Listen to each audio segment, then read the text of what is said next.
এরপরে প্রশ্ন হলো, একবার আমি এভাবে শপথ করেছিলাম, আমি আমার রোজার কসম করে বলেছি অমুক কাজটি করব না, এখন আমি সে কাজটি করতে চাচ্ছি, এ ধরনের শপথ করার বিধান কি, এর কাফারা কিভাবে আদায় করব? প্রিয় দর্শক, রোজার কসম বা নামাজের কসম এভাবে কসম করলে আসলে কসম হয় না। অতএব কসম যেহেতু হয় না, অতএব এটার কাফারারও প্রশ্ন নাই, এটা রক্ষা করা আবশ্যক নয়। শপথ করতে হবে আল্লাহর নামে।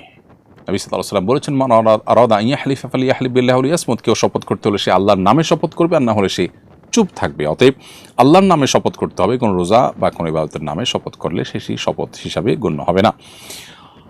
এরপরে প্রশ্ন হলো, অনেক নারী সংসারের খুঁটিনাটি ভালো মন্দ সবই ফেসবুকে লেখেন, এর মাধ্যমে অন্য নারীরাও প্রভাবিত হন। সংসারের সব কিছু প্রতিদিনের ঘটনাবলী ফেসবুকে লেখা কতটুকু সঙ্গত?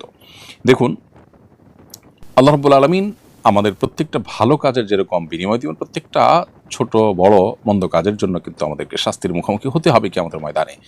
অতএব সোশ্যাল মিডিয়াতে আমরা যা কিছু লিখি সেটা হতে হবে কল্যাণের প্রতি আহ্বানকারী, যে কথা যে লেখা মানুষকে কল্যাণের প্রতি আহ্বান করবে। আপনার ব্যক্তিগত ছোটোখাটো বিষয়গুলো যেগুলো আসলে একান্ত মুহূর্তের, যেগুলোর মাধ্যমে, যেগুলো প্রচার করার মাধ্যমে সমাজের মানুষের কোনো কল্যাণ বয়ে আনবে না, বরং সেগুলোর কারণে অনেক সময় অকল্যাণ বয়ে আনতে পারে। আপনি অনেক ভালো কিছু খাচ্ছেন, সেটা যেভাবে প্রকাশ করছেন, অনেকে হয়তো সেটি খেতে পারছেন না, তাদের কষ্টের কারণ হবে।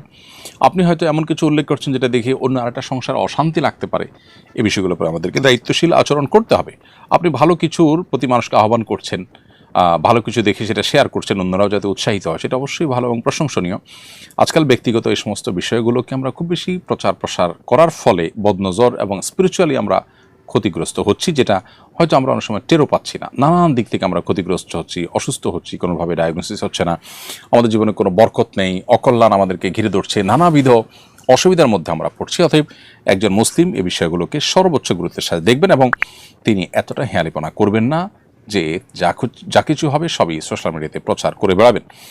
এগুলোর বহুবিধ ক্ষতিকর দিক আমরা দেখতে পাই, কত সংসার এ সমস্ত ঠুনকো বিষয়গুলো থেকে ভেঙে গেছে।